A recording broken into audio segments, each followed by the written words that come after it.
ये बात करीब 100 साल पुरानी है। रात्रि के अंधेरे में लगभग 12 बजे मंगरू नाम का एक किसान अपने ही दुनिया में मग्न एक घने जंगल से गुजर रहा था। पर पता नहीं अचानक वो रुक जाता है और इधर उधर देखने के बाद फिर से चलना शुरू करता है। पर इस बार हर कदम पर उसे पायल की आवाज सुनाई दे रही थी। मंगरू काफी घबरा जाता है। कौन कौन है? सामने आओ। मंगरू को ऐसा लग रहा था कि उसे कोई देख रहा है। मंगरू चारों तरफ अपनी नजर घुमाकर देखता है, पर काली अंधेरी रात के सिवाय उसे कुछ और नहीं दिख रहा था। अचानक उसे किसी की रोने की आवाज सुनाई देने लगती है।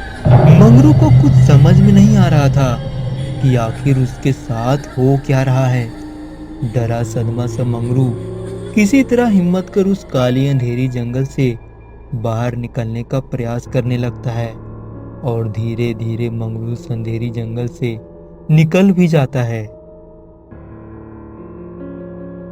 भगवान का लाख लाख शुक्र है। पता नहीं आज क्या हो रहा है मेरे साथ। मंगरू इतना बोला ही था कि उसे पेड़ के नीचे कुछ दिखाई दे रहा था।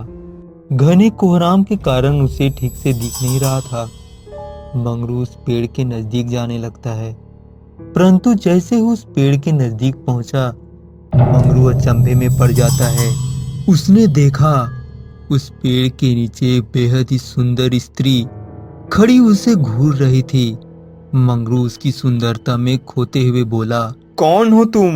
मैं एक स्त्री हूँ। मंगरू स्त्री की खूबसूरती में कहीं खो गया। वो उसकी खूबसूरती को देखकर अपनी भूख प्यास सब कुछ भूल बैठा। वो बस स्त्री को देखे ही जा रहा था।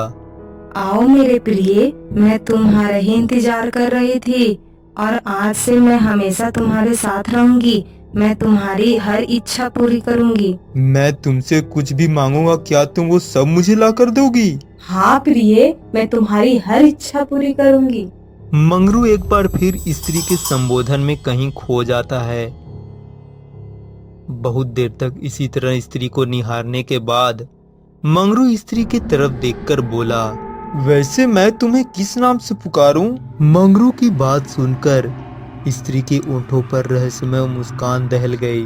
वैसे मुझे बहुत ही जोर से भूख लगी है। मंगरू का इतना कहना ही था कि वो स्त्री मंगरू के पास जाकर पूरी तरह लिपट गई और एक तेज हवा का बवंडर उठा। काली रात में तेज हवा के बवंडर में जंगल के माहौल को और भी ज्यादा भयानक बना दिया। जंगल के जानवर बेचैन हो उठे। भेड़ियों की चिल्लाने की आवाज जंगल में गूंजने लगी। देखते ही देखते उस बवंडर में मंगरू और वो स्त्री समा गए। अचानक बवंडर शांत पड़ गया। सब तरफ एक अजीब सा सन्नाटा पसर गया। अब उस भयानक जंगल में कोई भी नहीं था, बस एक अघोरी के सिवाय, जो एक पेड़ के नीचे काली रात के अंधेरे में एक गोल से घेरे के बीच में बैठे थे। दूसरी तरफ मंगरू उस स्त्री के बाहों में लिपटे हुए दूसरी ही दुनिया में खोया हुआ था।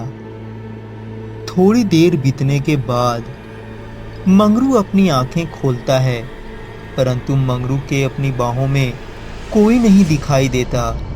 मंगरू को कुछ समझ में नहीं आ रहा था कि उसके साथ आखिर हो क्या रहा है, पर वो उस स्त्री की खूबसूरती मंगरू के पूरे जहन में समा गया था और उसी के ख्वाबों में डूबे अपने कदम को बढ़ाए जा रहा था।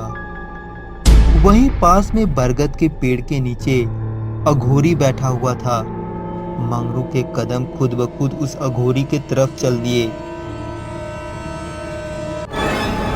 अचानक उसका पैर एक पत्थर से टकरा गया।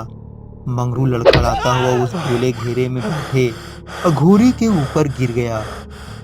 अघोरी गुस्से में उठकर खड़ा हो गया और उसने गुस्से में मंगरू को देखकर कहा, मूर्ख लड़के, ये तूने क्या किया? तुमने मेरी वर्षों की साधना को विफल कर दिया। बस कुछ ही देर की और बात थी, मैं वो द्वार खोलने में सफल ही हो गया था। लेकिन तेरी वजह से मैं नाकामयाब हो गया। तेरी इसके परिणाम भुगतने होंगे मूर्ख। मैं तुम्हें ऐसा श्राप दूंगा कि तेरी आने वाली पीढ़ियां इसका अंजाम भुगतेंगी।